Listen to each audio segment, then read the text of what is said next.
Well, cleanup begins. A lot of stuff I can't reach with my little mini excavator. It'll reach up 17 foot high.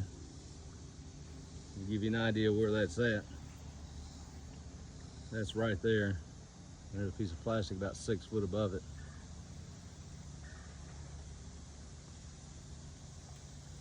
And another 8-10 foot drop to the creek.